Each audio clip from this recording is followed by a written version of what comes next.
Hello. In this video, we are going to talk about the general ideas of two important pragmatic thinkers. William James, born 1842 and died 1910, and John Dewey, born 1859 and died 1952. Let us now begin with some of the basic ideas of William James. Following Peirce, James' pragmatism took a psychological and moral approach. This was not foreseen by Peirce himself. A basic difference, therefore, between Peirce and James can be discerned in their respective conceptions of the direction to be taken by the pragmatic thinkers.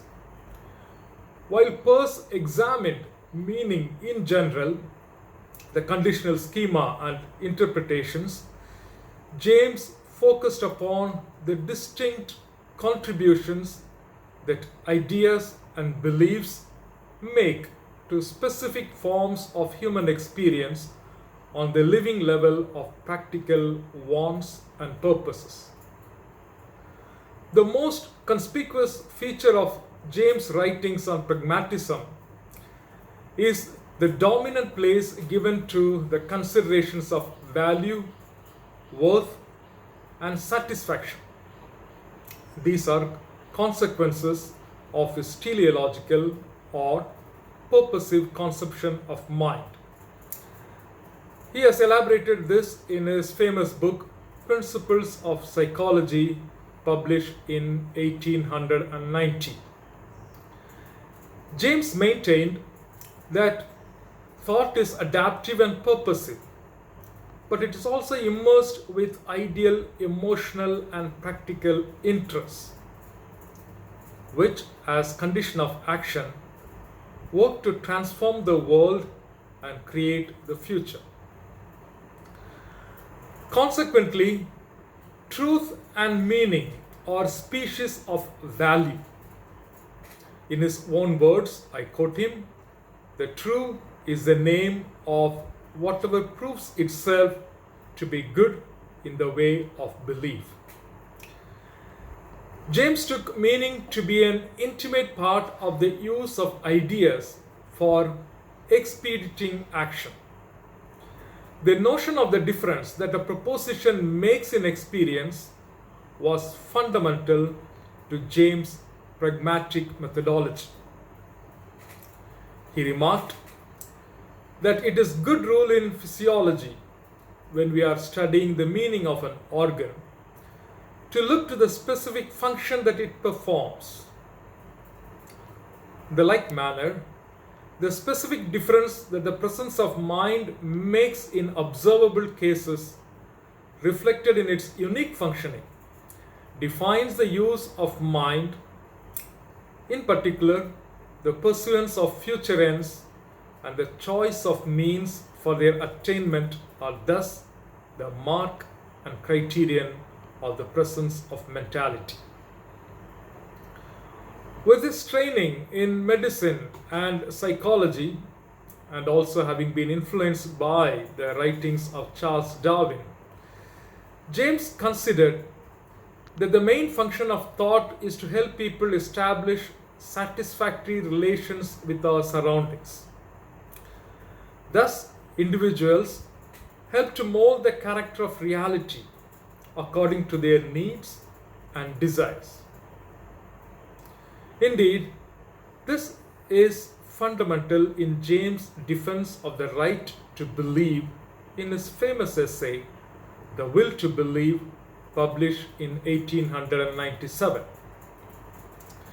James argued that one may have a reasonable right to hold a religious or metaphysical belief, for example, that there is a perfect, eternal, and personal aspect of the universe, but the belief in question would supply a vital physiological and moral benefit to the believer, when evidence for and against the belief is equal, and when the decision to believe is forced and momentous.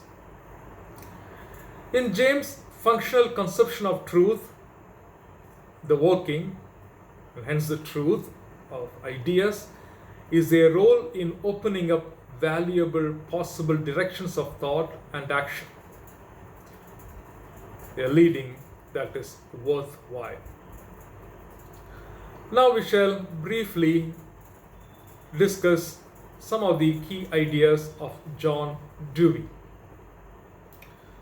Dewey once noted that Peirce wrote as a logician and James as a humanist. This distinction characterizes not only the course of pragmatism, but also the shaping of Dewey's own thought. Dewey first felt the influence of James in 1890s, during the period in which he was struggling to free himself from the hold of Hegelianism, in particular the Hegelian idealism. Later he recognized the value of Peirce's work, which clearly prefigured certain ideas that he had developed independently. With indefatigable effort and care, Dewey reformulated pragmatism, critically readjusting some of its conflicting doctrines, drawing upon his own work in psychology and education, and finding stimulation in the social pragmatism of his friend Mead. The resulting construction was instrumentalism, which Mead conceived as a single coherent theory embracing both the logical and humanistic currents of pragmatism, and thus interpreting the methods and conclusions of scientific knowledge with beliefs, values, and purposes. While scientific, moral, and social experiences may differ in the subject matter, the method of thought functioning in the experimental determinations of future consequences remains the same for all inquiry. Initially provoked by doubtful or problematic conditions, intelligent conduct is addressed to a resolution and settling of these conditions and to a warranted assertion. This is Dewey's version of truth. Such is the mediative function of reason. Truth is therefore identified with the outcome of competent inquiry. Actions occurring on the organic level, if they be the first confused and abstracted, can become organized, coherent, and liberated through such inquiry. Dewey's analysis of the organic, cultural, and formal conditions of intelligent actions imply that all reflective conduct issues in an evaluation of a situation with respect to future action and consequences. Thus, inquiry is essentially an evaluative procedure. This method, most impressively applied in the sciences, is nonetheless a paradigm of moral activity as well.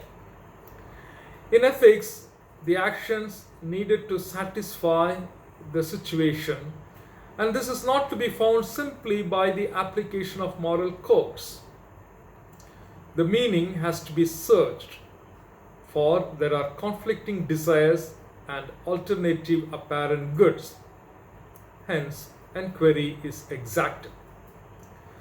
The good of the situation has to be discovered, projected, and attained on the basis of the exact defect and trouble to be rectified. In general, according to instrumentalism, moral ideals and ends function as means and hypotheses in guiding the deliberative process directed to controlling experience and attaining future goods.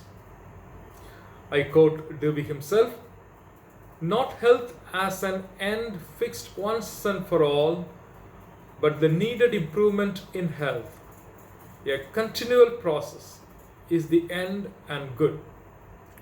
Not perfection as a final goal, but the ever-enduring process of perfecting, maturing, refining is the aim of living.